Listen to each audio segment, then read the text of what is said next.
If you are just coming out of a relationship, please never do the thing I'm going to talk to you about in this video.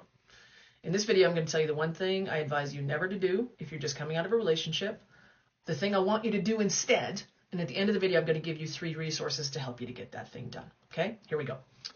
So if you're just coming out of a relationship, you may not be feeling distressed, demoralized, destroyed, right? Or you may be, and if you are, I see you, okay? I've been there. Most of us have been there, okay? So I see you. And this can be hard. But whether you're coming out of a relationship and you're in a fairly good place, you're coming out of a relationship and you're just feeling demoralized. Here's one thing for both of these groups of people, I would say never do. Please, very gently, respectfully, graciously, decline any advice that says, just get back out there. There's plenty of fish in the sea. Get back up on that horse. Get right back up on that bicycle. This is well-meaning advice. Usually it comes from people who love us, who are cheering for us, who want us to be happy, and those things, take all that into your heart, that's all good.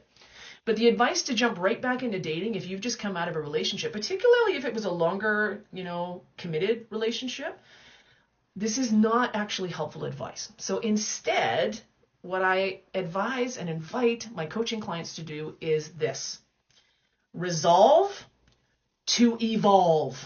Resolve to evolve.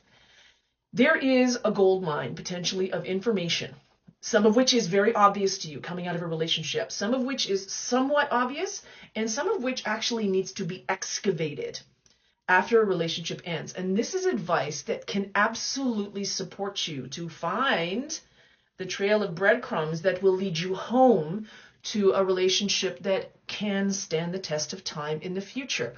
But you've got to make space if you want to resolve to evolve. You've got to make space to look back on that relationship and parse through what didn't work. Why didn't it work? What patterns did you come into that relationship with? What patterns did you become aware of in that relationship, if any? What kinds of things contributed to the ending of the relationship?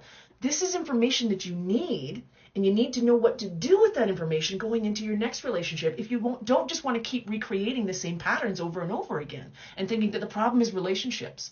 So there's that gold mine of information that is available to you. It's data, it's knowledge, and I want you to take the time and the space to develop it. Now, not everybody can hire a relationship coach or work with a therapist. Of course, a good relationship coach or therapist can shorten the amount of time it will take you in that evolutionary process that I'm advocating.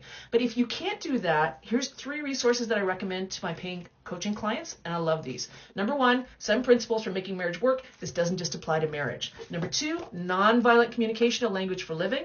And last of all, number 3, Hold Me Tight by Dr. Sue Johnson. These books are awesome.